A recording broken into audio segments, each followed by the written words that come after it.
Bismillahirrahmanirrahim. Assalamualaikum warahmatullahi wabarakatuh. Selamat pagi teman-teman, dan selamat pagi juga kepada Bapak Iman. Semoga kita semua dalam keadaan sehat walafiat. Amin. Tidak lupa saya mengucapkan banyak terima kasih kepada Bapak dosen kita yang terhormat, Bapak Muhammad Tamamul Iman, yang telah memberikan kami kesempatan untuk menyampaikan materi kali ini yang membahas tentang tindak pidana korupsi. Sebelum kita mulai, saya akan memperkenalkan terlebih dahulu anggota dalam kelompok kami. Yang pertama, Marita Hirilia, yaitu saya sendiri, dan rekan saya Muhammad Bahtiar. Mari kita simak bersama-sama. Di Indonesia sendiri, praktik korupsi ini sudah parah dan menjadi sebuah penyakit yang menjangkit lembaga-lembaga negara kita. Dan praktik korupsi ini kita temui di mana-mana, mulai dari pejabat yang kecil hingga pejabat yang tinggi. Namun demikian, peraturan perundang-undangan yang khusus untuk mengatur tindak pidana korupsi itu sudah ada di Indonesia dan sudah mengalami 4 kali perubahan hingga yang berlaku sekarang, yaitu Undang-Undang Nomor 20 Tahun 2001 tentang perubahan atas Undang-Undang Pemberantasan Tindak Pidana Korupsi. Nah, untuk dasar-dasar dan asas hukum dalam penerapan tindak pidana korupsi sudah ada dan lengkap di dalam file makalah yang sudah kami lampirkan, dan teman-teman bisa melihatnya ya. Untuk unsur-unsur tindak pidana korupsi yang terkait dengan kerugian keuangan negara terdapat dalam pasal 2 dan pasal 3 Undang-Undang Nomor 31 Tahun 99 yang berhubungan dengan Undang-Undang Nomor 20 Tahun 2001 tentang pemberantasan tindak pidana korupsi, yang berbunyi pasal 2, setiap orang yang secara melawan hukum melakukan perbuatan memperkaya diri sendiri, orang lain, suatu koperasi yang dapat merugikan keuangan atau perekonomian negara dipidana dengan pidana penjara seumur hidup atau penjara paling singkat 4 tahun, paling lama 20 tahun, dan denda paling sedikit 200 juta, paling banyak 1 miliar. Pasal 3, setiap orang dengan tujuan menguntungkan diri sendiri, orang lain, menyalahgunakan kewenangan, kesempatan sarana dan prasarana yang ada padanya karena jabatan kedudukan yang dapat merugikan keuangan negara dipidana seumur hidup atau penjara paling singkat 1 tahun dan paling lama 20 tahun atau denda paling sedikit 50 juta dan paling banyak 1 miliar rupiah. Nah, mungkin itu saja yang dapat saya sampaikan. Untuk materi selanjutnya akan dilanjutkan oleh rekan saya, Saudara Muhammad Bahtiar. Pertama, yaitu merugikan keuangan negara.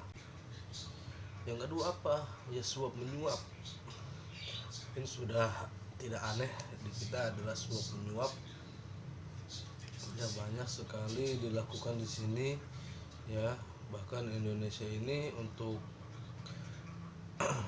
ketika ingin menggapai sesuatu yang di jalur lebih mudah, maka itu harus ada suap menyuap. Itu sistem yang harus dibenahi oleh pemerintah. Ketiga adalah penggelapan dan dalam jabatan. Banyak yang mempunyai jabatan tinggi, banyak yang mempunyai jabatan bagus, tapi jabatannya itu tidak dimaksimalkan dengan baik. Dan yang keempat yaitu pemerasan. Pemerasan pun itu termasuk tindak pidana korupsi, malak gitu. Ketika orang diperas berarti dia tersiksa. Makanya model lain ya pemerasan yang juga berhubungan dengan uang adalah menaikkan tarif di luar korupsi. Dan yang kelima adalah perbuatan curang. Banyak di sini semuanya menghalalkan segala cara. Ketika ingin menggapai kesuksesan, ketika ingin mempunyai sebuah pamor, maka banyak sekali yang curang, tapi jangan ikuti yang curang. Dan curang itu tidak akan bertahan lama. Seperti judi. Judi pun awalnya enak, tapi di balik enak itu akan ada kesengsaraan. Makanya dalam Al-Quran itu sudah diterangkan innal batila kana zahuqa, sesungguhnya batil itu sangat berbahaya. Dan yang terakhir adalah benturan kepentingan dalam keadaan.